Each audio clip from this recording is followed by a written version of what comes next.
I put in an offer for a house in Boulder at the exact list price. There was one other interested buyer, and the listing agent told them that they have a very strong offer, ours, which made the other buyer panic. They put in an offer $70,000 above list and waived everything, including inspection and appraisal. I kind of feel sorry for those people, but is this even ethically right for a listing agent to do? Or is this housing market only about money and bidding and everyone's just playing dirty? And that is an anonymous comment about the Boulder housing market. And with it, welcome to the House Einstein podcast. This is House Einstein podcast 84. And I'm your host, Osman, with the House Einstein brokerage. With me is Hamish Crabb. Hello, hello. And we are so glad you're here today. In today's podcast, we've got a lot of stuff to cover. And before we can do that, we want to remind you that this podcast is entertainment. If you are thinking about making a real estate investment or a major real estate decision, please contact your real estate advisor. And if you're looking for one and you happen to be in a market where we cover, which is mostly in Colorado on the Front Range, you can reach us at houseeinstein.com. And we are more than happy to help you. If you're already a House Einstein client, just pick up the phone, give us a call. You are our priority, as a story will soon illustrate about my day yesterday, how everything got turned sideways because of an unexpected bidding war. Yeah. But first, what do you think of that quote, Oz? Well, I mean, it's really weird that we have bidding wars happening at the same time we're having stagnant inventory. You see articles in the news about our market seeing the highest inventory in 11 years, and at the same time, we're seeing bidding wars at certain price ranges and locations and with certain property types. And also, of course, in this particular story, you have somebody who thought they were being savvy by going directly to the listing agent, and they were not represented by an experienced buyer's agent. And that listing agent took their offer and shopped it and used it to push someone to a much higher price because the listing agent represents the seller. Their job is to maximize the sale price. So that's not playing dirty. That's a buyer that, well, thought they knew what they were doing and got played. And sometimes, even when you're represented, you might get played. But at least you have the advice, hopefully, of somebody that does this for a living and has seen this story before and can at least walk you through how this might happen, how this might play out if you submit an offer early and the listing agent is still conducting open houses and trying to gather more offers and you're one of the first ones to the table. Like, there are pros and cons of that approach. And we often talk about it with our clients. There's a big first mover advantage, but there's also an advantage to being one of the last offers to the table.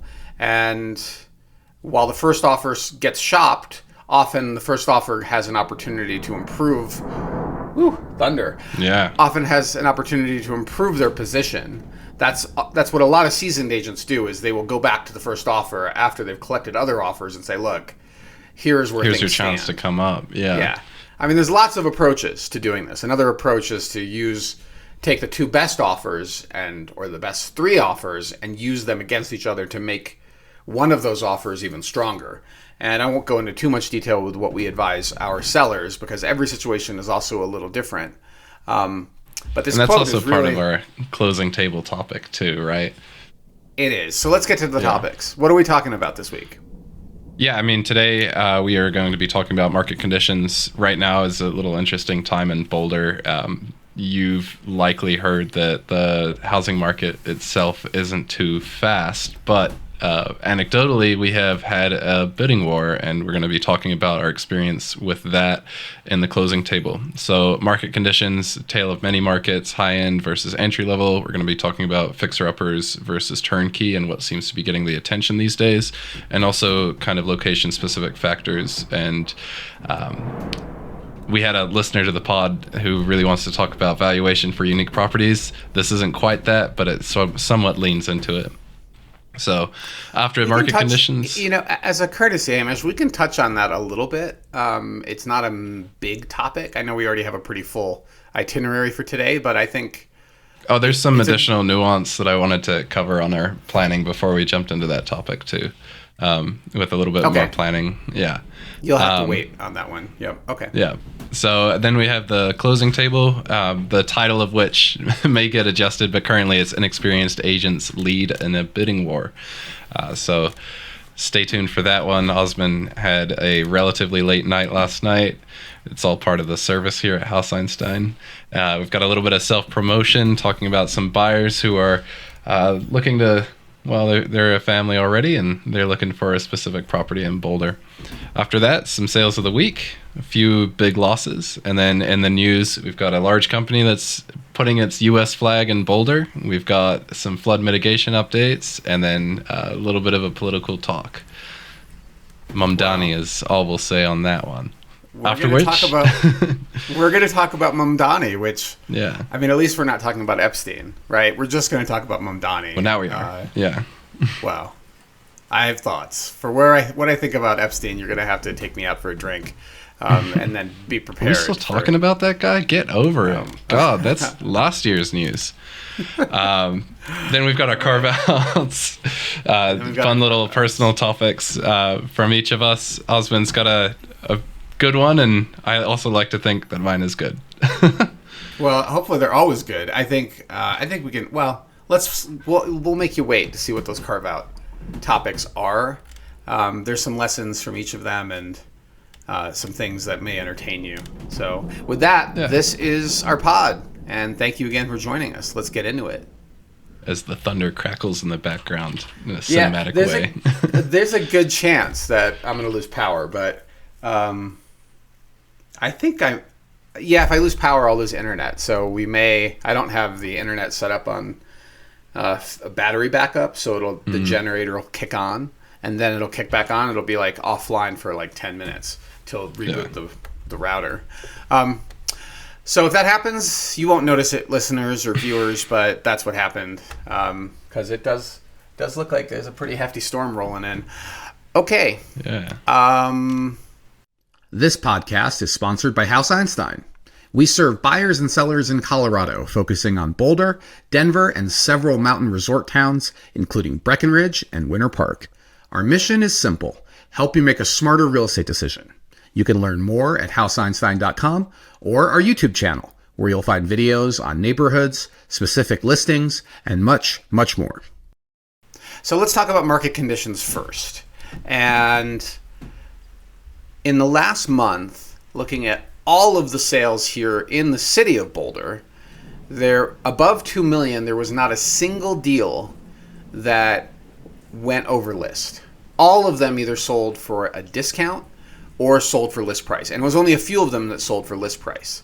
So what has been a very soft market above 3 has now filtered into the 2+ range. And it's very clearly the case that 2 million and up, buyers have a lot more leverage. There's a lot more selection than there has been in many years. And what is normally market conditions for the fourth quarter is now happening in the third quarter. So sellers, if you're coming to market, you really better know what you're getting into and have a strategy to address your specific property and how it will be marketed, a strategy to get your property sold that's based in reality, not based in wishful thinking or what your neighbor sold their home for 2 years ago. And that involves a lot of prep. That involves a pricing strategy as part of an overall marketing strategy. You really have to be smart about it. And if you're buying in that market segment and your agent is pushing you aggressively, then you should find a better agent, because there's a lot of inventory and sellers need to be realistic about how this market is now shaping up, what it's looking like. Now below 2 million, we're seeing quite a different experience for our clients. And the lower you go, the more likely you are to see aggressive buyers snapping up the property. So sometimes what happens is that, here's the scenario. Imagine you're thinking about selling your home and you're not a market analyst, you're not tracking things carefully, but you've seen the news. And the news says that it's the softest market for sellers in over a decade. There's more inventory, and there's all this doom and gloom about real estate. So you immediately assume, well, okay, we need to be really aggressive. And you have an agent that doesn't do a lot of their homework and will happily underprice it. And if you do that at the lower end of the market here in Boulder, you underprice the home, assuming it's in a good location, okay?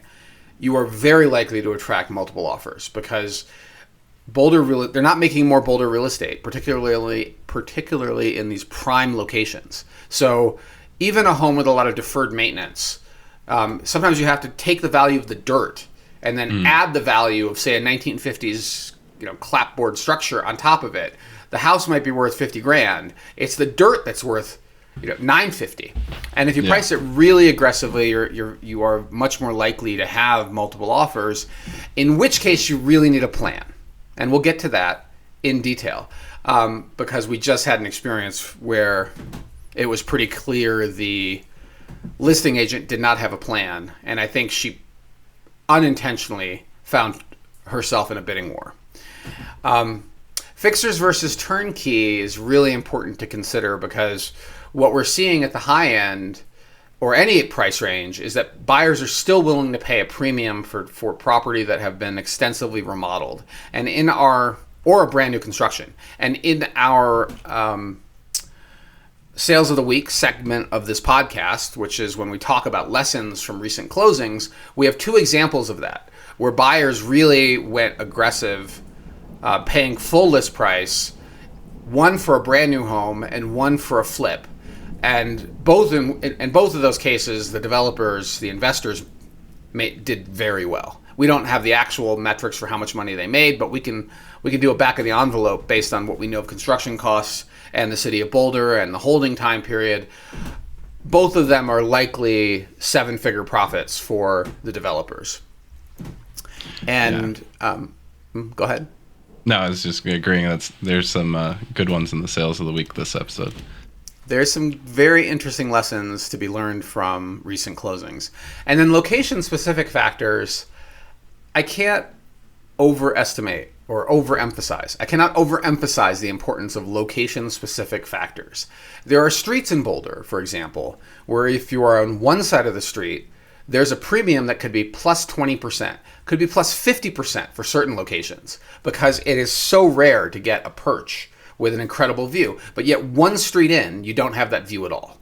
And knowing the history and the demand for those location-specific properties, the ones that drop, knowing what the dynamics are for those types of properties is crucial for pricing it right, as well as when you're getting ready to offer.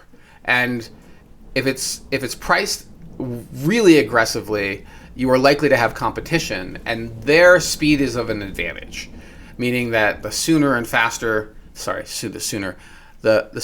you make your offer, being aggressive in your offer approach could be very beneficial, because it's quite possible the seller has no idea how much money they're leaving on the table. And this is one of those classic cases where you often see people talking about how excited they are by their agent. My agent brought me 7 offers the first weekend. Okay, that's not necessarily a sign of competence.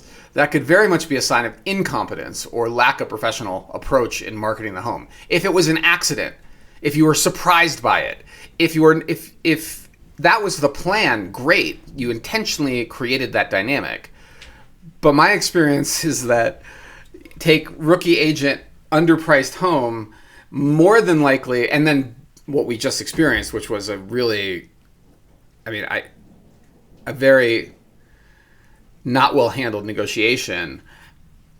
It's usually accidental.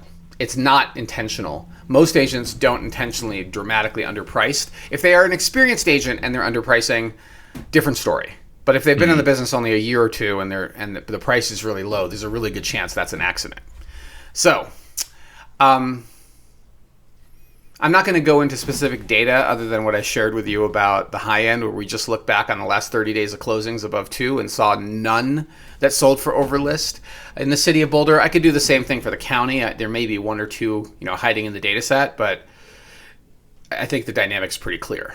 This is a market that buyers, rather than sitting around waiting till September to see what's left of the summer inventory, now is the time. And sellers, if you've been sitting on the market for the last few months and nothing's happening, either you have a property for which there's a very limited market and you're waiting for the right buyer, or you've just grossly overpriced it.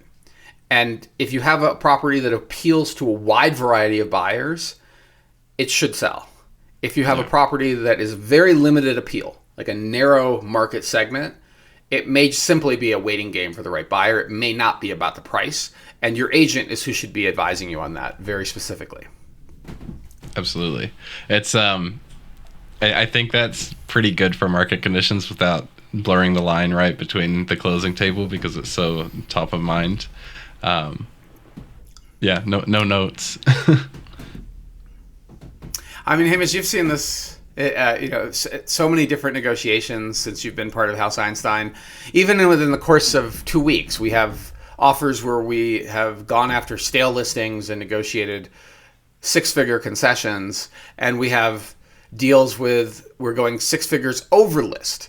This is happening functionally at the same time, and it's like a whirlwind. And for people that are not market participants, that could be a real surprise. I think a big kind of key part of the strategy is, and obviously there's some sales to this, but the agent that you're picking, right? If you're going to go see some homes, you want that agent to be keyed into the home that you're about to go look at and able to advise, hey, this home, given its location, given its pricing and its marketing, is going to go fairly quickly. So we need to either get competitive now or at least start drafting an offer, right? Being able to identify whether or not you've got time or you can beat up a home, or whether or not it's going to attract a bidding war and you need to start thinking about escalations is pretty key to the system. Yeah. So let's get into our closing table topic. I think it's a good segue. And this is a very real story, but I'm going to anonymize it because this is a small market. And the deal hasn't closed. It's still an active listing, and we've got rules for how we talk about active listings. And I certainly don't want to personally disparage our counterparties, but there are lessons to be learned from every deal and every failed deal as well. And so from a principles first perspective on this, what happened, we were notified yesterday by one of our buyers that they were very interested in a home that popped up on their radar. And even though this home had been sent to them via listing alerts, they missed it. And they should have seen it over the weekend, and instead we're rushing to see it on a Tuesday. But luckily, because of how our team operates, we had availability to make this happen. So I rejiggered my schedule, bounced things around, and got to the property not once but twice yesterday with our buyers. And the principle that I want to come first to is speed. And speed is crucial for real estate decisions because the sooner you see the property and evaluate it, the more time you have to consider what your offer should be. And you may choose to play hurry up offense, for which I feel like I have about a 50-50 success rate with. That means don't wait off, even though it's first day. And irrespective of what the seller says about their availability, hey, we're going out of town, which is usually a lie. Their guideline, don't submit till Monday. You can do what you want to do. You can go ahead and submit the offer with a short fuse, and you present a conundrum to the seller. If you present a really strong offer on day one, it suddenly becomes a situation where the seller could say, no, come back on Monday, but you might change your mind on Monday or by Monday, and your offer could be lower on Monday or non-existent. So they then have to decide bird in hand versus maybe these other offers are going to show up or not. And that approach has about a 50-50 success rate. So you may choose, if you go early, first day of the available showings, which we're about to do tomorrow for a listing in Boulder. And Hamish, you were on the call where I was trying to get the buyer, our clients, to go first thing, not wait to the afternoon. And even the difference between the morning and the afternoon could be the difference between submitting on day one or submitting on day two. And the first offer tends to get the most attention in one of these scenarios where there are multiple offers. So even if you don't submit day one, they're going to look at your offer day one. And more time to evaluate it, and frankly, more time for the buyer's agent to communicate with the listing agent and establish rapport which increases the probability that if other offers arrive, you will have an opportunity to meet or beat those offers. You'll have a seat at the bidding table. So that's why one of the key principles for house shopping is speed. Your availability and your agent's availability is the next one. So what many people don't realize is that home buying occurs on the weekend and nights. So nights and weekends, agents often work, which is very difficult for people with families and can be really challenging even if you don't have a family, managing friendships and families, because when people want to see houses is also when family events occur, social events occur, and not being available to write offers on short notice or schedule showings on short notice can cost you the house. So I'm sorry about that. Sure. One of the things we do at our team in our company is we make sure we have availability. So if one of the agents goes out of town, they make sure their clients know they're out of town, and here's who to call for a showing.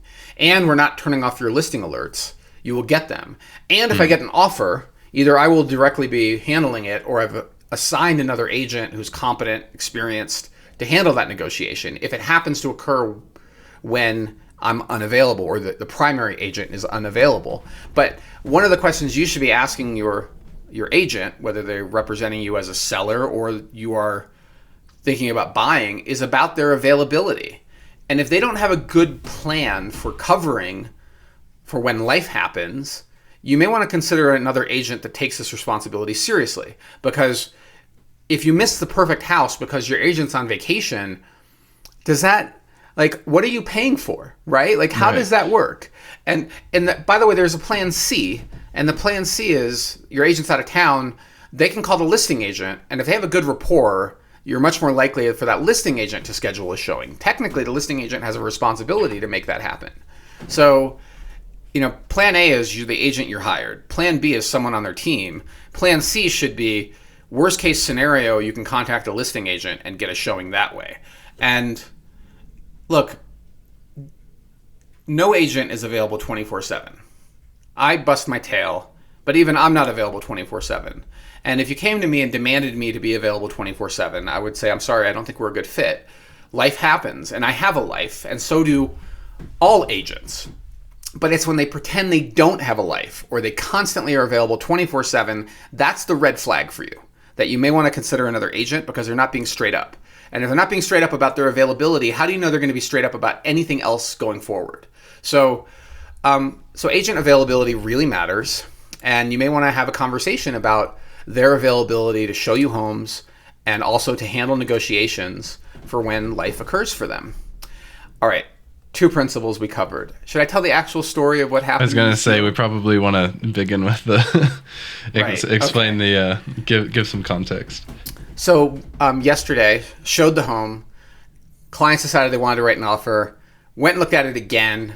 And throughout this whole process, communicated with the other side. And the other side, this is for a home in Boulder. I'm not going to give you much more detail. But the other side indicated that they wouldn't disclose where the high water mark was in terms of pricing. And when asked, they got very nervous about it. I could hear the tension in their voice. The sound of their voice was very indicative that they had not had that question before, that directly. I'd say we showed it, right, and then they came to us and said that they already had 2 offers in pocket. Oh yeah, let's back up. When I scheduled the showing, they texted me and said they already have 2 offers, which we immediately shared with our clients, and our clients said, yes, we still want it. Let's go look at it. And the interesting thing about that is that other people's interest tends to increase your interest. It's persuasion and influence and human psychology. It's unfortunate. It shouldn't be that way, that other people wanting to buy this house and wanting to pay more than list should not be an indicator of desirability. But it is. People react that way irrespective. But our clients needed to know that if they wanted this house, we needed to write an offer in the driveway. Yeah. And we saw it once, and then we saw it a second time. And the second time, this is all the same afternoon, I had planned to go to the office. I didn't get there. I stopped at Whole Foods for lunch. And I was on the way to the office when they said they wanted to see it again. And throughout this whole process, communicating with the other side. So the other side first told us that there's 2 offers. And then I talked to this person on the phone. and they would not share the high water mark, which is interesting as a strategy, right? Because not sharing it is a strategy that says, I'm not going to tell you the high water mark because it's not that high, and I would like you to get way higher. That's one approach. And the other reason that people don't share the high water mark is, it doesn't the exist. reason it doesn't exist, right? There is no high water mark. And maybe it's a lie entirely. So initially they wouldn't share the high water mark. And as the conversation progressed, they eventually did disclose where the high water mark was at the time. And our offer was going to come in dramatically higher than that. So we continued that pathway. And before we submitted, that high water mark, she indicated, was no longer the high water. But now she would not tell me the actual number. Okay, so fine. It didn't really matter because we were still going to come in with a very strong offer. And then there was technical issues. So we submitted the offer, and I talked to her on the phone, and she made it very clear that our offer was dramatically better than all the other offers. And this was at the end of the day, and we had a short response window because we wanted to wrap this up. And she more or less begged me to extend that response window by 2 hours because her sellers were supposedly unavailable. Okay.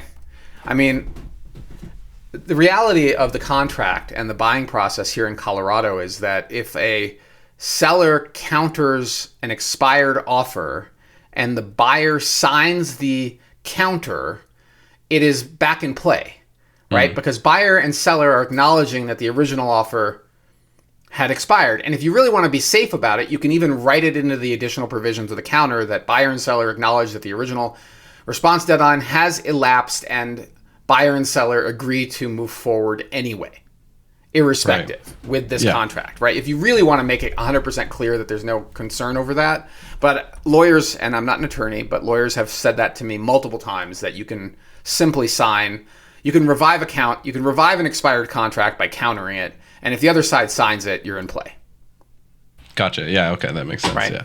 Right. Yeah. But if you're concerned, put an additional provision in there. So we resubmitted with a 2-hour extension. And then they had technical issues, right? I've got the text thread that says they're using CTM and they can't get the signatures to work.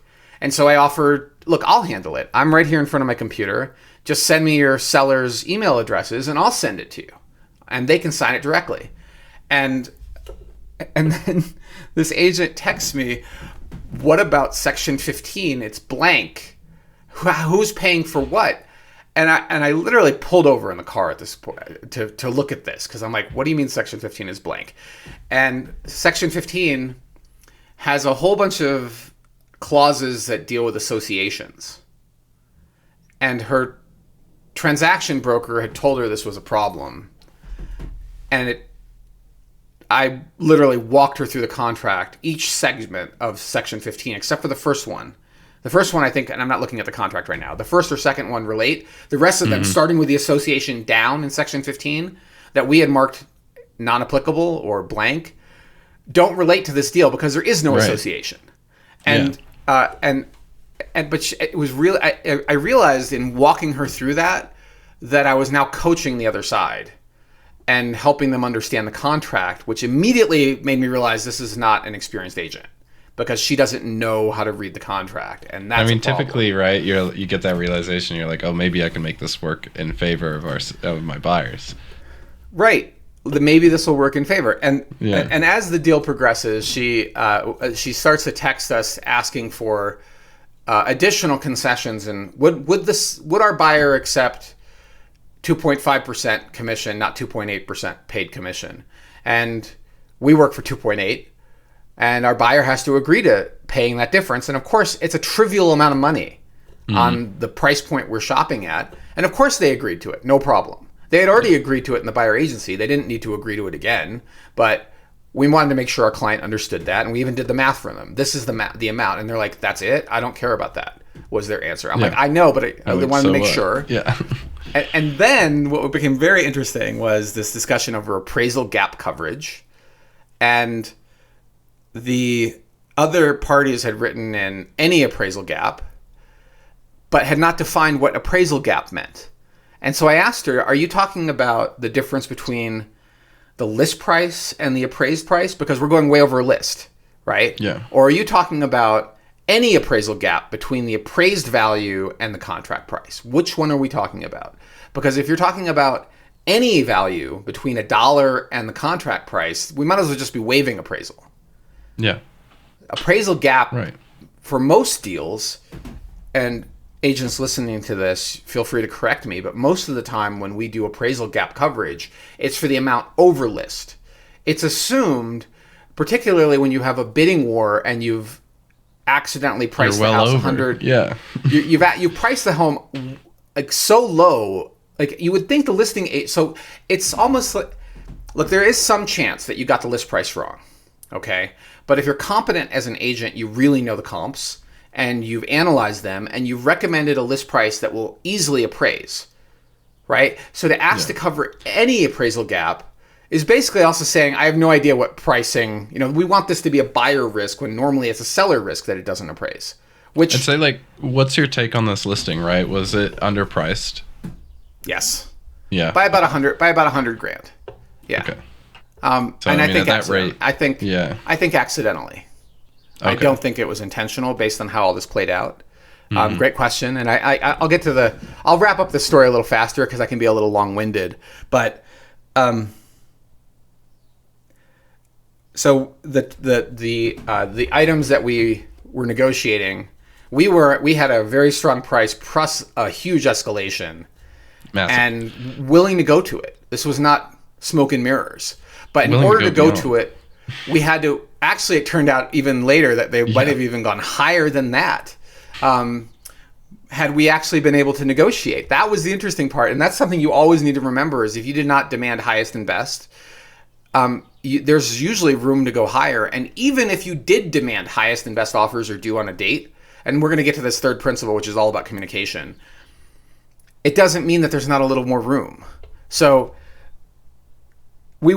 So price with the escalation triggered by present. We had to see the other offer. Like if you want to trigger the escalation, you can redact the buyer's name. You can, redact the agent's name, but we're not going to trigger an escalation on smoke. Like we actually have to see it, which is reasonable, right? And the appraisal gap and then inspection. And this last one was super interesting as a deal point. Because the other buyers had written in language that basically amounted to waiving inspection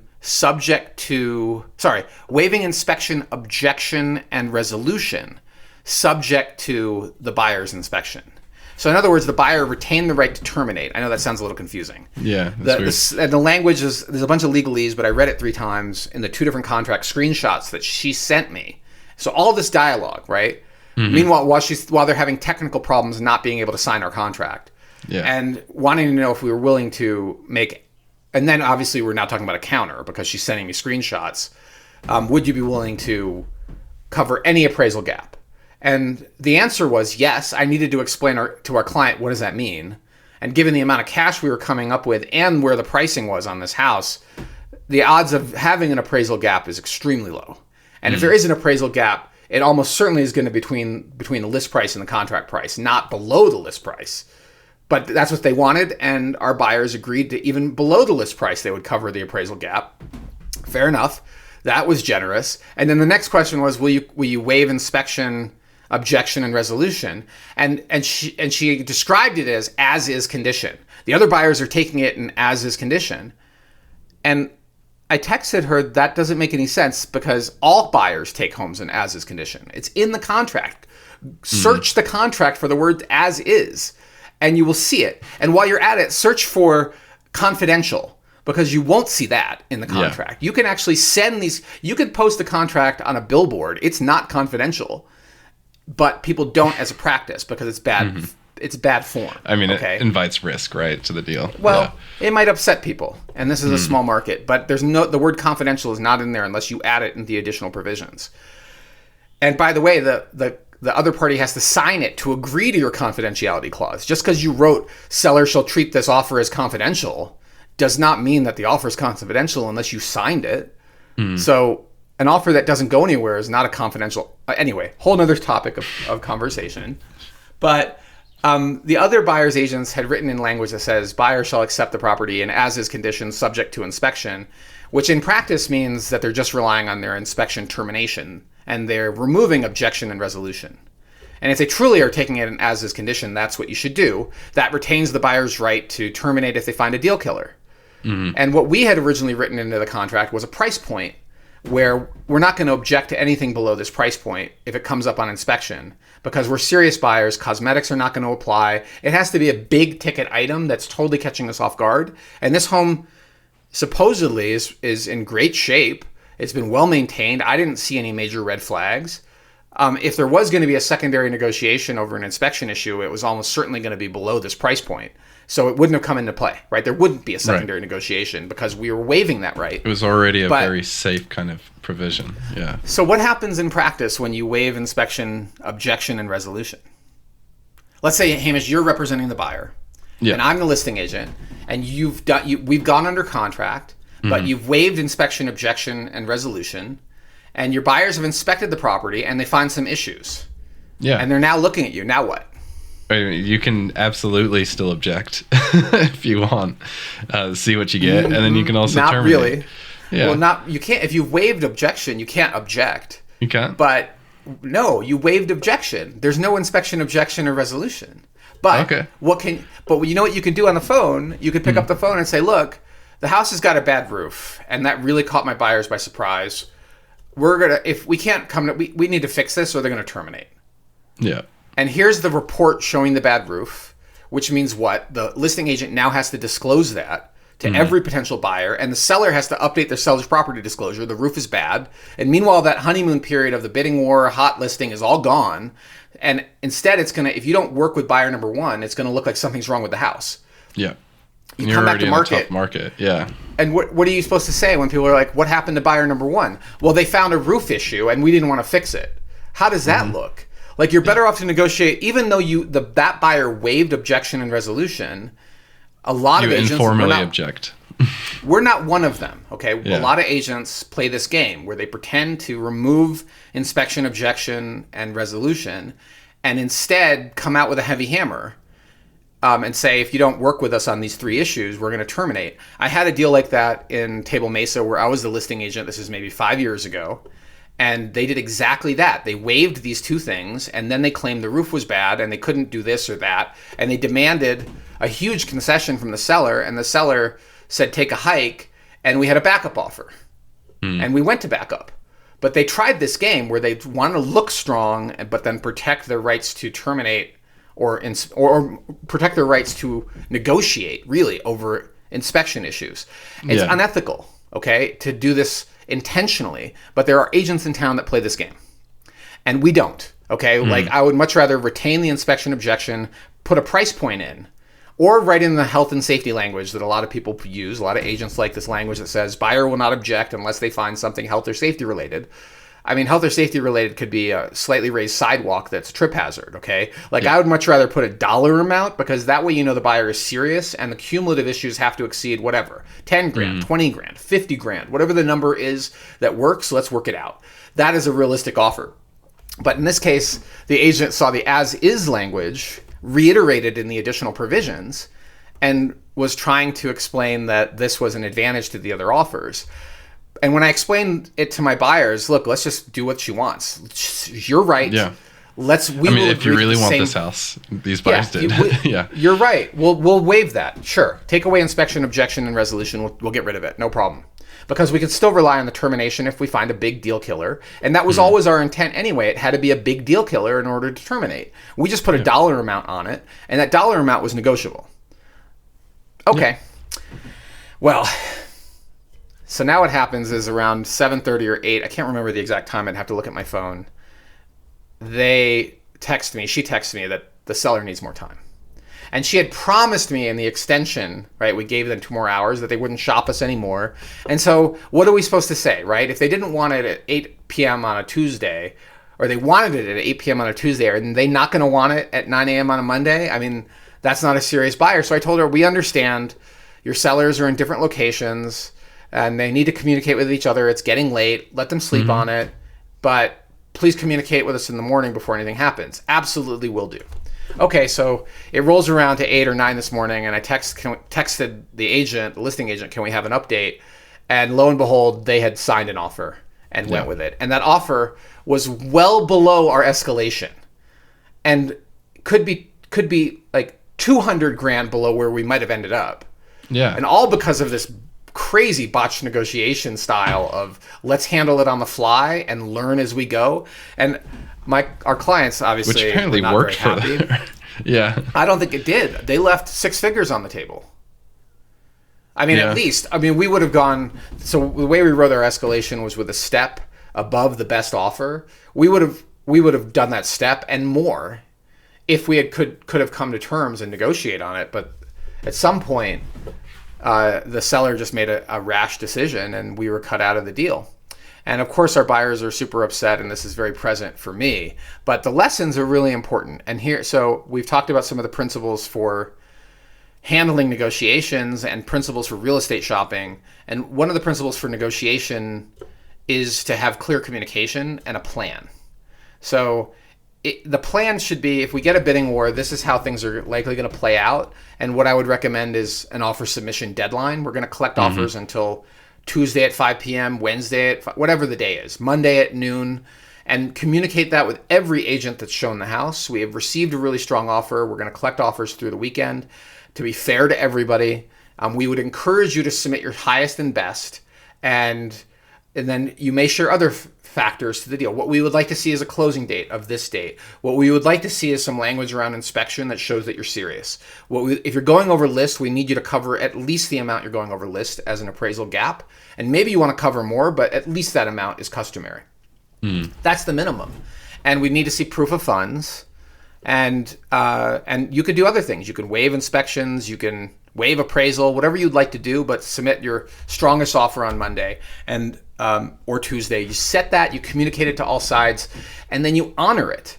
And you make sure your sellers, of course, are on board with this plan. Like, this should be pre-discussed. It should not be a surprise. This is how it's going. Yeah. And in this market, right, 2 million and up, that's a very unlikely scenario. Under 2 million, there's a good chance. And under $1 million, there's a very good chance, particularly if it's an attractive location and a good property type, good bones. So there's a lot more principles to talk about, a lot more strategic things to discuss in negotiations for real estate. I don't want to give away all of our secrets, but this is very present because of how botched this scenario went. And it's a scenario where it's so infuriating and frankly rude that the buyers probably are not going to want to go in backup position because of how the agent communicated and conducted herself in this negotiation, and in this, how she misrepresented her sellers signing our offer, how she lied about not shopping our offer, how she didn't understand aspects of the contract, including Section 15, doesn't understand how the contract is as is anyway, and that these are, it's sort of like sometimes I'll write in, we reiterate the good faith provision. Yeah, and right? listing agents will put as is in the listing description and stuff too, right? Like that one's kind of, yeah. I mean, the goal there is to dissuade people from trying to negotiate over visible and obvious issues. As is condition is a negotiation position in the way the contract is negotiated, but it's contractual in the DORA Real Estate Commission approved contract here in Colorado. Right? Yeah. It's written in there. But I think what happens is the contract is so long, people don't read it. And so and this is one of the lessons, from a negotiation, I don't know, positioning or optics perspective, it may not be the worst idea to reiterate things in the contract that are already in there. It doesn't hurt you to reiterate. And in bidding wars in years past, and we don't see a ton of bidding wars because mostly our price points are north of where this one landed. But we saw tons of them in 2020 to 2023. Like every deal was a bidding war. And that's when I started reiterating the good faith provision. But I think it makes sense to reiterate the as is provision too. I mean, I was really surprised to see that screenshot that said as is subject to inspection. Like, of course it is.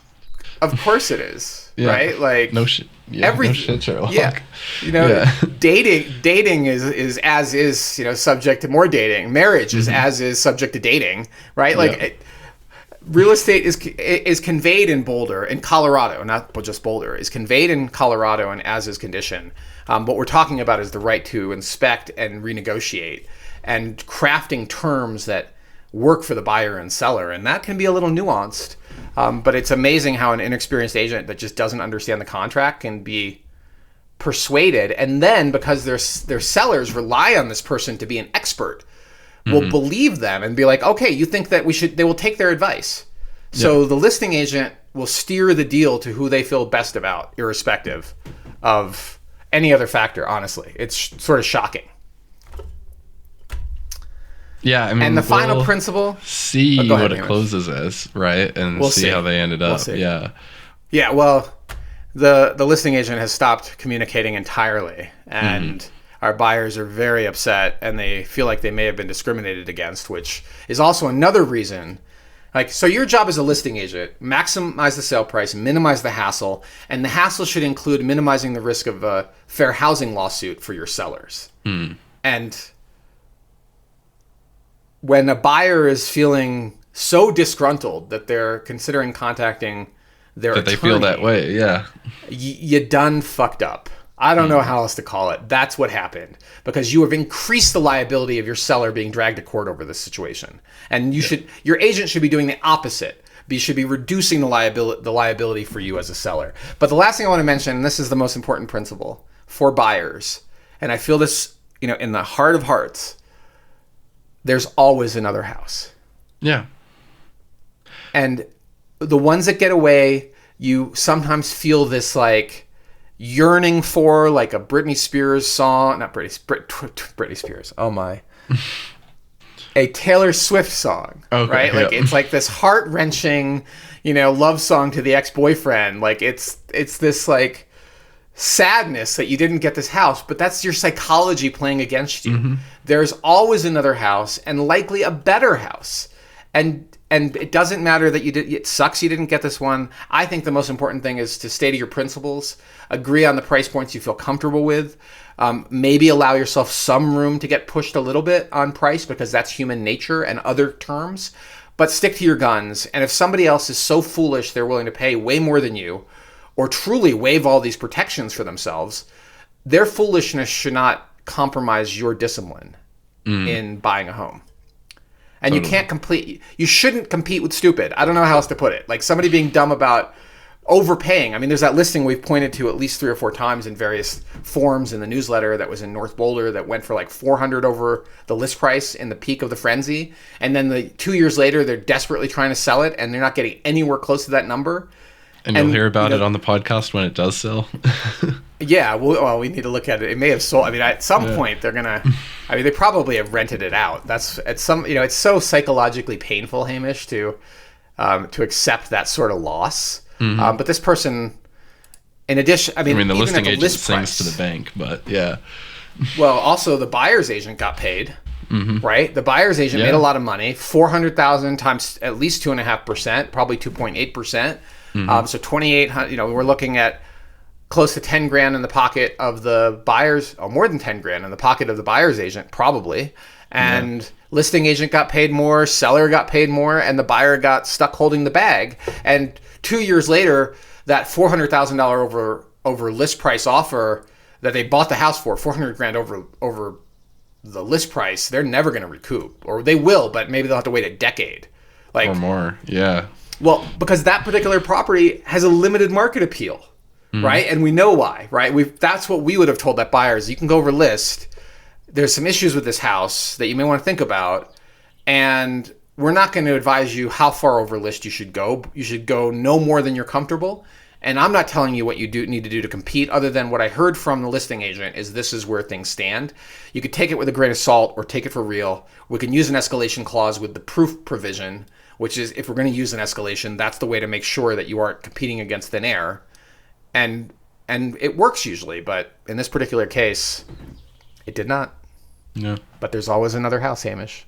Yeah, I feel for our buyers. I think they did a very good job keeping a level head, and Yeah, it's a bummer. They've lost out on a few deals at this rate, and are increasingly. I think the first few, they were kind of testing, seeing where things were at, and what homes worth buying. What's the kind of the market response to those? At this rate, doing all things in our power, it still didn't work out. So there's a serious level of pain, I think, felt between us on the team and our buyers, and it kind of sucks to be a part of. But so it goes. I mean, there is always another house out there. They were willing to go. They were willing to go a lot higher, and I also don't feel comfortable pushing people to go higher unless they want to go higher, knowing full well that they're leaving a lot of money on the table, and that was their choice. And the risk of that, of course, is that you open the door to competition when you use things like escalation clauses versus a nice, super tight, clean offer with a high price. It's less challenging to negotiate and finalize. And this is where, the experience of the counterparty really matters. Like, we had a recent closing, and I'm going to talk about this in our closing lessons, our lessons from Sales of the Week, where we worked through some difficult aspects of the deal. And it was because that agent has experience, lots of experience, actually as an employing broker of a large brokerage for years. He knows how to negotiate. He knows that our job is to solve these problems, and was not afraid of a little bit of sophistication in the structure. And either was our seller, also sophisticated, and managed to make it work.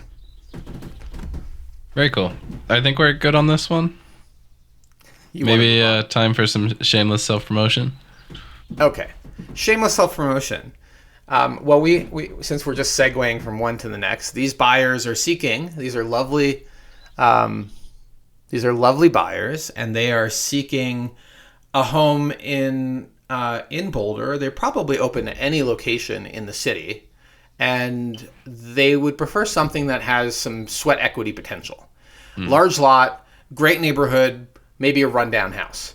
And if you have something like that, preferably under the 2 million mark, well, reach out to us. We have great buyers who are actively shopping. And we'll leave it at that. Solid. And now all the things we've been alluding to in Sales of the Week, Okay, let's jump into Sales of the Week. So, Hamish, have you spent some time looking at these houses? Osman, I got them about an hour ago, and we've been planning the podcast since then. I did not get a chance to look at these. Did you have any impression of our first one? Our first listing is 2814 3rd Street in Newlands.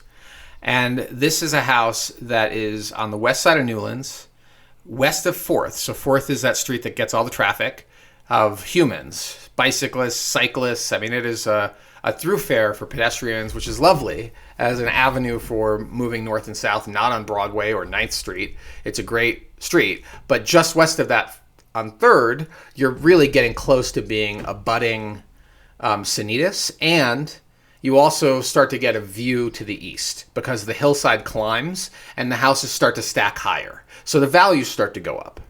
And this particular house was not that long ago, in 2023, on the market for only a couple of days as a rundown home, but one that could be scraped, one that could be deconstructed. It was listed at 1.57. 575. It went under contract immediately, and it sold for $1,547,000. So 1.547. So they negotiated a $30,000 discount. It's unclear what that negotiation was about. It's sort of irrelevant at this point because we're talking about what happened next. They spent the last 2 years, and that's the amount of time you should think about being realistic for building from scratch in Boulder. 2 years building a spec home on the property. So the developer, who is not known because the property was put in a LLC, sold by an LLC. We don't know who the investors are. They even used a registration service, so it's not tied to an address. And it was listed at 4.25. They built a 4,643 square foot brand new house with a 2-car detached garage, and it's lovely on a larger than typical lot, 9,395 square feet. on this 3rd Street spot that gets a little bit of a perch up, and they hit a home run. So the house was listed at 4.75 initially in May, and it did not sell right away.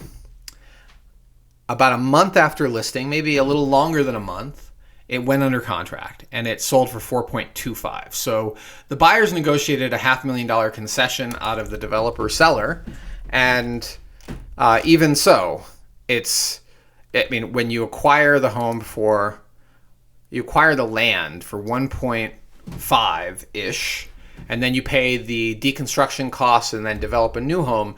Let's say even if they put $1.5 million into this whole project, they still cleared 7 figures on this thing. And phenomenal deal. I mean, the house itself, it's attractive. It's not really my personal style. It's kind of modern. Yeah, call it contemporary. Yeah, contemporary. It's it's a box on a box. But it has what buyers are looking for. So it's worth taking a look at this online. You'll see the choices of finishes. You'll also see some pocket views, choices of fixtures, the solar panels on the roof, the really manicured landscaping. So this is a complete project. They did not sell this without landscaping, which is often the case with spec homes. They're trying to get it on the market so fast they don't even have time to do the landscaping. These people did everything. And the house looks amazing. The one piece, of course, that we would have advised our clients about is that you are buying a home where the developer is the LLC and the liability is constrained to the LLC. So unless they commingled their finances and you have to prove it, or did something else that made the individual investor the same as the LLC, you have to puncture the LLC in order to go after the developer themselves. So construction defect lawsuit will be I'm not a lawyer, but I imagine a lawyer will tell you this, that if you bought the house from a well-known local builder who put their name on it, that builder has a lot more liability. And they're willing to kind of have that liability. It's not just that. They're willing to take on that liability. But somebody that is intentionally veiling their identity with an LLC and it's called limited liability company for a reason. Mm-hmm. You are, that is just something to be aware of. And a good inspection can help you get a sense of quality of condition. But even so, it is something that always makes me a little nervous when it's a spec home. But at the same time, there's a lot of profit in spec homes. Not all of them are built by shysters. This one looks great. And 4.25 for turnkey, brand new construction, large house. It's got the right configuration of bedrooms and baths. It's got the 2-car garage. It's in a premium location. It did take a little longer than typical to find a buyer, but it's not a surprise. They probably overpriced it a little. Plus, the $3 million segment of the market has less than 10% of inventory under contract. Last time I checked, it was 8% of inventory under contract. So just getting it sold this year says something about the market appetite, right? Market appetite for a spec, gorgeous house, even if it's not my favorite type of style. I tend to like, more traditional designed homes, like craftsman style. And although maybe I would change my mind if I ever bought a house like. Can you see yourself living in this kind of house, Hamish? Yeah, I'd have to get a cat with one eye and a scar and come up with a Bond villain background. But otherwise, I'd be pretty into it.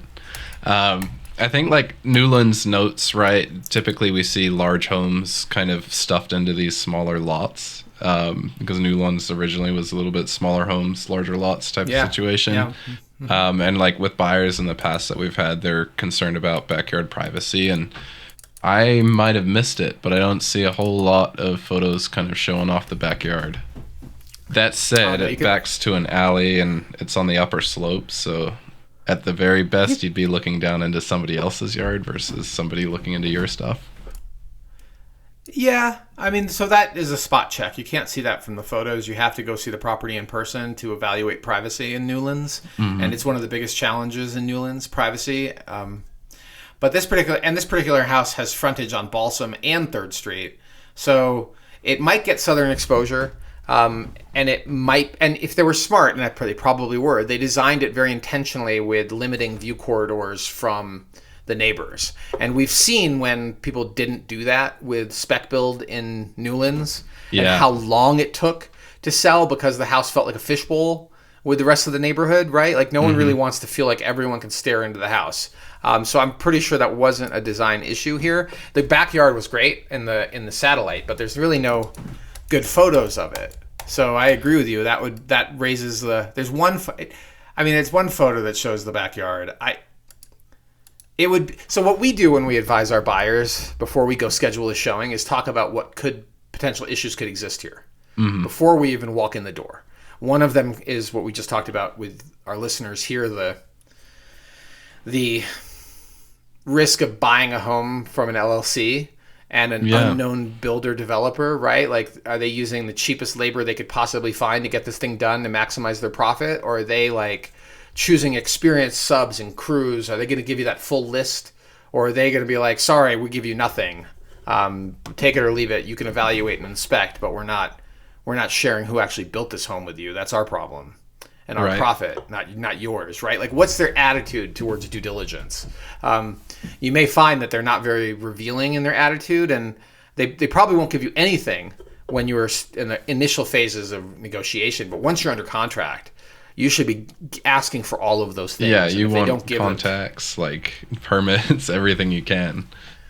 Well, permits are public record, but the subs are not. Who actually worked on the house? Yeah. And do they have skin in the game as in the community, right? Like, we know some local builders, and the ones that we prefer to use are ones that have been around a while. They have reputations at risk. Their families live here. They are not likely to cut corners and hide it behind drywall. And we just don't know when it's the Dewey, Cheatham and Howe law firm from Car Talk. That's who they would thank at the end of their talk show, which is functionally like a podcast, right? Dewey, Cheatham and Howe. That was the name of they would thank their attorneys, Dewey, Cheatham and Howe. And they would thank their driver, peek up and drop off, which is absurd. It was so much fun. Yeah.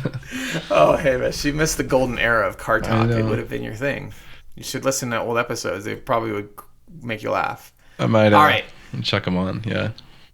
Let's move on to our next house. And this is a home we know really well because it's our listing at 7940 Valmont Road.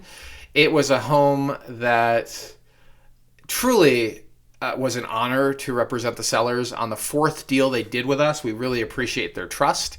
And the house itself is a 90s era ranch, really expansive at 4,000 square feet. There had been an addition that added to that. It had water rights. It had stunning views. It had other issues, that you would consider as possibly negatives, like pros and cons to every house. Some people didn't like the dirt driveway, right? And some people didn't like that there's a paved road right in front of the house that is not, you can't drive to because of reasons, right? And these reasons are arcane and historic, but that you can't access that road, even though you can walk to it, like step over the fence and be on it. Like, what sort of craziness is this? But amazingly beautiful house. And it had gone under contract, actually, with buyers that, let's see, what aspect of this story can I share?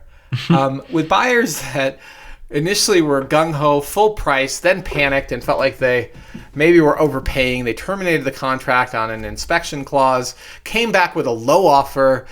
We had actually advised our client to just not negotiate with people that are not being honest about what the deal is, because it's really clear that there was nothing inspection wrong with this house. They had really were just using the inspection as an excuse to terminate. And it even though we were not told that directly, it was obvious, okay? And then they come back with a low ball, which is sort of insulting. But our clients, to their credit, were willing to renegotiate. And those people came so close to locking it down a second time when another buyer who was very well represented with an agent that we've worked with on many deals, we'll go ahead and name him. Eric Boy represented the buyers, did a fantastic job.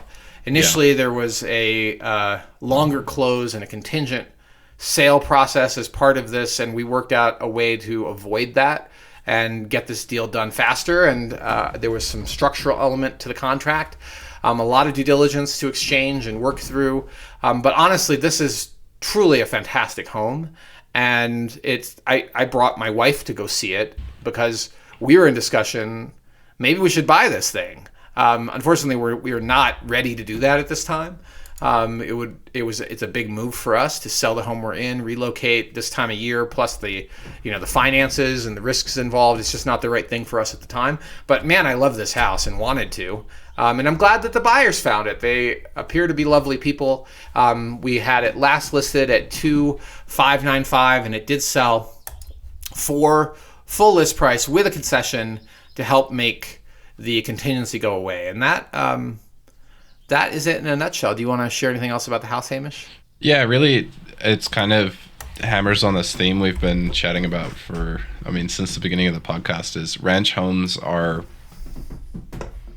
nothing absolute, but ranch homes are very desired from buyers through all stages of life. Seeing a home like this from the 90s that has been really thoughtfully updated.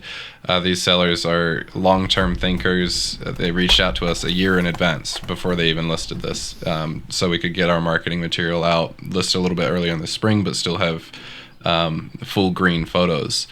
And time to make adjustments, Hamish. Listing early in the season, if it's priced too high, we can adjust downward.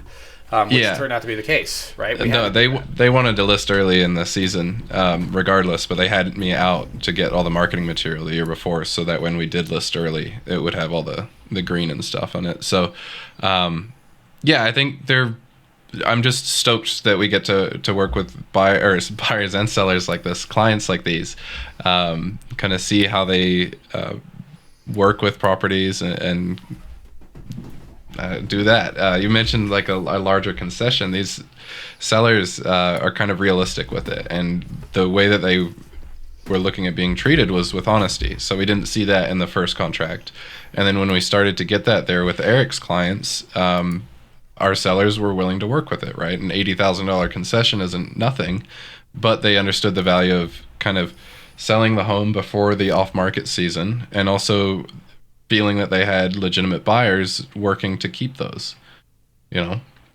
it's a kind of a nice story of a lot of parties coming together to make it work, and really cool. And a very well handled negotiation. I mean, in contrast to what we just experienced yesterday, it's like the polar opposite. Working with an agent that has a lot of professional experience, took on the role of managing other agents for many years. I'm sure dealt with his share of nightmare scenarios and is just supremely competent. And it's just a pleasure to work with agents like that. And this is not our first rodeo with this agent. We've now had 2 or 3 deals in a row that have been all like this, with such a high degree of professionalism. And I think our sentiments are shared. I feel like there's a mutual respect, but also people that work hard for their clients.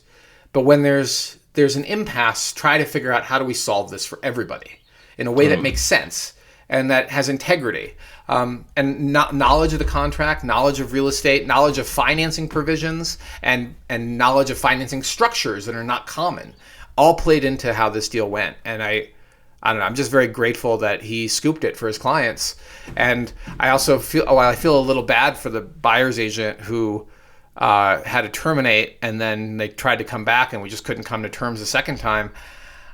I kind of feel like they may have gotten a little railroaded by their client, right? Like their client was pushing and they weren't pushing back hard enough on this is not a great idea. But it's at the end of the day, there'll be another house for them. They just won't get this house. And I'm very happy for the buyers. I'm also extremely happy for our sellers who said they sure hope they don't need our services anytime soon. And I hope so too, although I really appreciate their trust, and people that trust us and treat us respectfully as agents. We work so much harder for, we work hard for everybody. But I feel this fiduciary responsibility under agency. We have to. We work hard for everybody, but man, I really. The work is a little bit more sweet when it's for people that are sweet to us. Yeah. What else can we do to make this work for you? I feel this sense of moral obligation to really bust tail for people that are kind.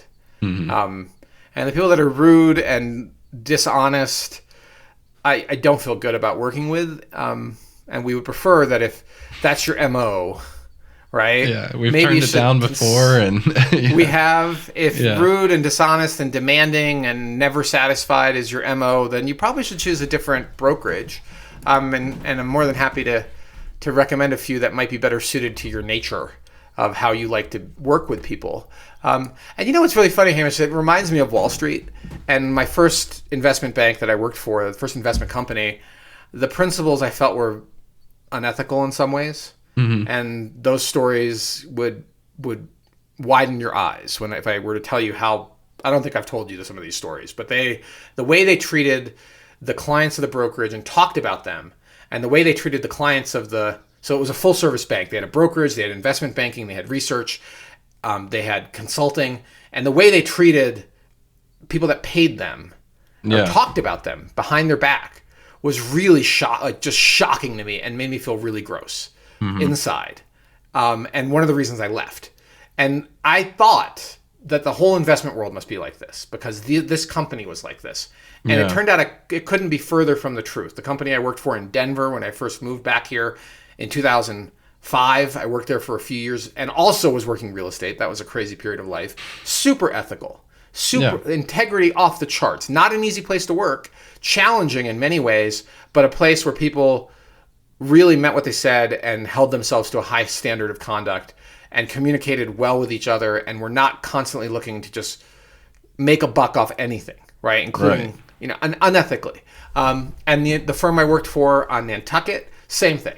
Ethics and integrity mattered, and it was obvious. That's how I got into real estate. And it was only it was only through experience of understanding that there are lots of different players in any industry, and there are some shady ones. And the shady ones sometimes make a lot of money, but they could be really shady. And just because they have a nameplate or a business card with a fancy brokerage on it doesn't mean anything. A bunch of social proof, yeah. Ask questions about how they conduct themselves. Ask tough questions about how they're going to manage a negotiation, how they're going to get through problems. And I don't know. I feel like seeks like. Like and knowing how to say no to I'm not going to say bad. I guess having bad clients, okay? Knowing to say no to bad clients, we open the door to great clients and great relationships and working more with really good colleagues like Eric Boyd. He's on top of it. I don't know. You wouldn't be wrong in choosing him. I would prefer you choose us, but you wouldn't be wrong in choosing him. He's great. Totally. Okay. We need to move a little faster, so we're going to cover the rest of these notable sales at a fairly high level. And Hamish, I just realized I closed the pod notes. 1048 Westview Drive. Yeah. No, I've got the window open. I just need the notes for the rest of the show. So 1048 Westview Drive is a 70s era two-story house with, it's described as a three-story. I think it's really a walkout on the lower level, but maybe it is a three-story house.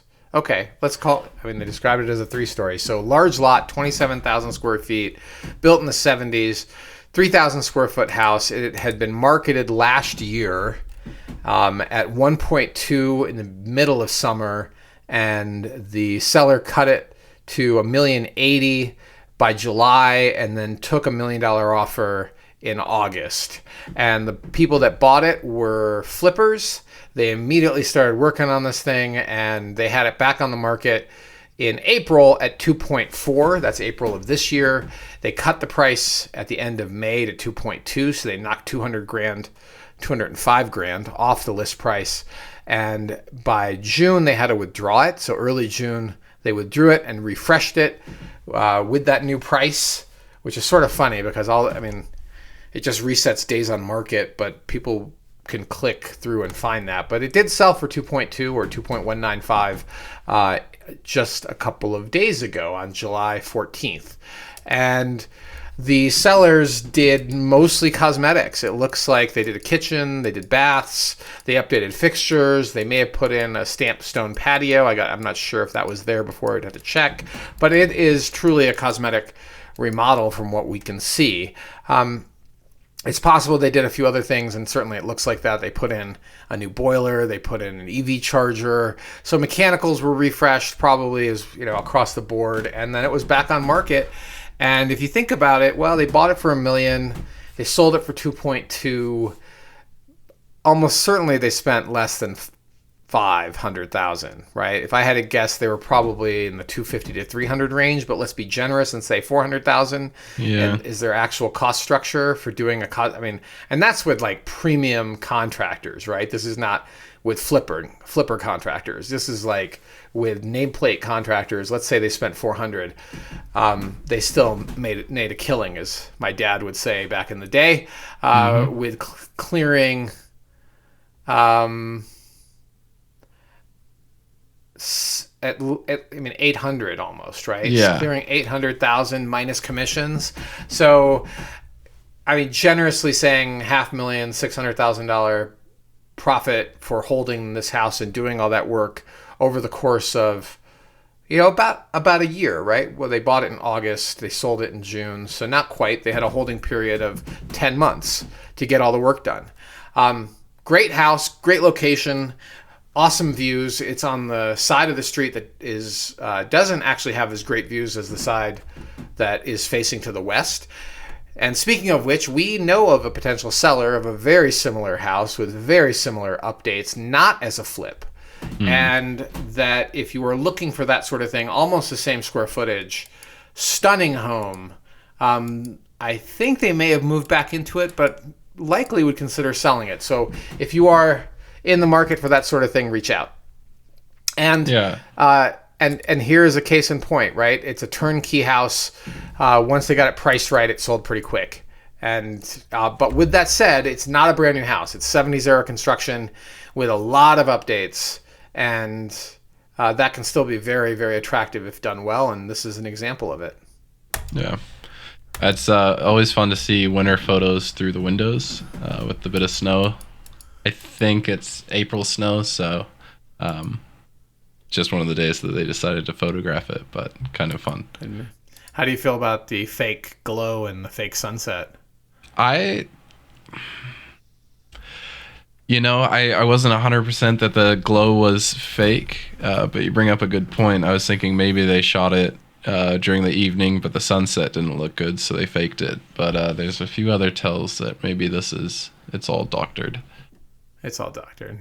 Yeah. The sunset should be the other direction. Yeah, that for sure. I'm thinking like if they took a picture of the building during the evening and then put in a sunset, right? So they got the twilight glow themselves in a realistic manner, but I'm not so sure. Yeah. Okay. Pretty cool house. Last one, and that is in line with the news that we announced last week of the town of Nederland buying Eldorado. And this property is in the historic town of Eldorado, which is no longer really a town. Eldorado is part of unincorporated Boulder County, and this is a 1,500 square foot miner's cabin style property in the heart of Eldorado, so to speak. 1 bed, 2 baths, pretty large square footage, supposedly built in the 70s. I thought things were a lot older up there. This is a 10,000 square foot lot, and the buyer actually paid more than list. It was listed at $659, and that was the original list price on June 6th. It was under contract, so it was available for a full, what appears to be almost 2 weeks. It went under contract on the 23rd, but that's the date the status changed. So likely 3 days or more before it actually went under contract. And then after a few days after that, it went to pending status with no more showings, and it sold for $668. So $9,000 over list, cash deal, and no disclosed concessions. This, I think, is going to be a killer investment for these buyers because of the acquisition of Eldorado. If it goes through, it is very likely there's going to be a lot more development that will benefit the walkability of this property to the ski resort, the amenities, the après ski.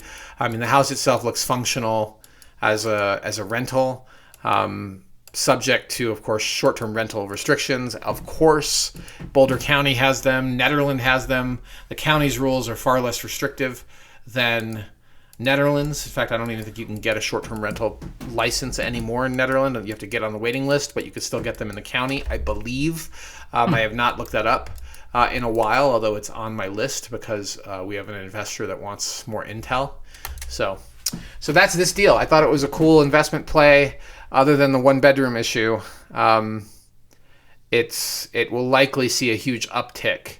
And it's kind of funny that it closed right around the time the news was announced of the acquisition. Watch it be a council member or something that acquired it. I kind of wondered. I didn't want to say it. It was sold by a trust that owned it since 2000. Well, the family owned it all the way back into 1999, so at least 25 years, and then it moved from a family into a trust. Boy, if they just waited a month, right, or waited a year, I think that this could have been 100,000 higher. And also, frankly, they should have put the money into making it a 2 or 3 bedroom. 1 bedrooms are really kind of hard to sell, but it's a big 1 bedroom, so it didn't stop somebody from locking it in. And I do wonder about their insider knowledge. But there you go, 1075 Eldorado Ave, 668, your perfect little mountain getaway within a short drive of Boulder. Do we have time for a quick comment? I guess so. Very quick comment. Yep, go for Eldorado Road turns into essentially a road serving 2 pretty popular hiking sites. So in the summer, you're going to see a good deal of traffic almost every day for the 4th of July trailhead, Diamond Lake, and the Hesse trailhead. Yeah. Yep. So double yellow line, a few things, but yeah, we'll see. Yep. Okay, Hamish, tell me about our first piece of the news. First piece of the news, I felt obligatory. I had to bring it up since I'm from New Zealand, and this is a piece of news on New Zealand. A New Zealand ag tech firm, Halter, plants their U.S. flag in Boulder. So I personally never heard of Halter. Maybe they're huge there. I think Fonterra was like the big company that I knew of in the ag business in New Zealand before I left. But they have just had a recent $100 million Series D fundraising round. They're now valued at around $1 billion. And they're planting their flag in Boulder. I thought this was relevant. It kind of ties into land use in a interesting little ag way, talking about getting rid of fences. Their product, their idea is a collar for livestock that essentially kind of does the herding and the keeping livestock within property boundaries for you. So they planted their flag here in Boulder because of kind of like the tech area of it, and then Colorado has a bit of an agricultural background too. So we hear a lot of news right now about layoffs and cuts to our science industry and federal government industry in Boulder. I wanted to pepper a little bit of good news. There are still companies coming here. Boulder's economy just got another player, so I thought it was an interesting little news piece. Well, Boulder continues to attract amazing companies, and part of that is the quality of life here. It is phenomenal, plus access to an extremely well-educated workforce and amazing weather. I mean, so basically, you can create a company anywhere in the world, but where you choose to place that company has a huge impact on the types of people that are willing to live there and work for that company, and the existing pool of talent that lives here. So that's why they're here. I do love the ag angle. It is a startup, even though it's a Series D fundraising, so they're pretty well established. They say they've got I don't know how many farmers, 150 farmers, I think it said, 18 different states, 100 ranches, 150 ranchers across 18 states. I mean, I love the idea of cattle not constrained by horrible fences. Fences are such a blight on the landscape. I get that they're necessary, but it would be super cool to, have these cows wearing collars rather than all these fences to maintain. Probably cheaper for the ranchers too, especially if they can, you see it on your phone exactly where the cow is. Right. And if the cows are way out of pocket, you're like, okay, we need to get the 4-wheeler out there. You know what I'm thinking, though? The big complaint of a lot of ranchers in South Denver is the introduction of wolves. So now we don't have fences. I guess it's a little bit easier for the wolves, but we'll see how it goes. I think the wolves were going through those fences like Swiss cheese. But exactly. What I love, though, is that we keep attracting talent. We keep attracting businesses to come here, and that is phenomenal for our local economy, and hopefully will continue for a long time. Yeah. Oz, you got article number 2. All right, I'll hit this one. We have started really diving into the mitigation that's part of CU South, the floodplain mitigation. And understanding its impact on specific properties is currently one of our goals. And this article popped up not that long ago. It hit the news July 9th, and it's about how the city is now suing the residents who have been opposing the flood mitigation project to cover their legal fees after a judge dismissed the lawsuit in June. So a month ago, the judge dismissed this lawsuit by Save South Boulder, and now the city is trying to recoup all of its legal fees. And that is something that most people don't understand about the law here in Colorado, is that legal fees are not automatically awarded. And in order to get them, you have to actually sue the people who sued you, who cost you those legal fees, right? So it is possible that they'll recoup them. And honestly, I feel a lot of sympathy around CU South, but I feel like we lost. Okay, like there was basically a public referendum on this thing, and it's approved, and using the courts to slow it down and stymie it is kind of an end run, right? It's kind of a bitter, I'm going to try one more approach to try to derail this thing. And I think it's a done deal. And look, I love what exists there now, what is de facto open space, but not really open space. It's owned by CU. I like the quote here. It's meritless and no apparent reason but to create opportunities for delay. Right, they're delaying. Yeah. Legal delays. And by the way, so CU South should amenitize all of the land around it, particularly Majestic Heights as a neighborhood. I think that we'll see an increase in value from CU South, but we'll see what gets built. And there's a lot of risk there, too, for the neighborhoods around it. Certainly more traffic, more people. That's just part of the deal in Colorado. Okay. Yeah. Let's hit our last news piece. And, boy, good thing we only have, 10 minutes. I feel like maybe we promised we'll talk about it. So we're going to talk about it very briefly. And we may have to cut out the carve-outs, Hamish. We only got 10 minutes. So let's talk about Mamdani. And if you look at Mamdani's platform, which we linked, I think that link will work for people who can see what the question is. What is Zoran Mamdani's platform? This is the Democratic Socialist who won the Democratic nominee for New York City's mayor in the 2025 upcoming election. And he has some very specific policies or platform positions around things like housing and taxes. And what he wants to do is implement an immediate rent freeze for all rent-stabilized apartments. He wants to triple production of permanently affordable union-built rent-stabilized housing. He wants a comprehensive citywide planning process to promote equity, increase density near transit, eliminate zoning, and remove discriminatory. Parking. Okay, but that's the position of all progressives, is that zoning is discriminatory. That's standard language. Zoning is racist. Zoning is discriminatory. We could argue that. They call it exclusionary. I was going to say, just call it as it says, right? Okay, well, the word is discriminatory in what Grok said, but exclusionary, discriminatory, those are the words that the progressive left keeps putting on zoning when they want it gone. They think zoning is the problem.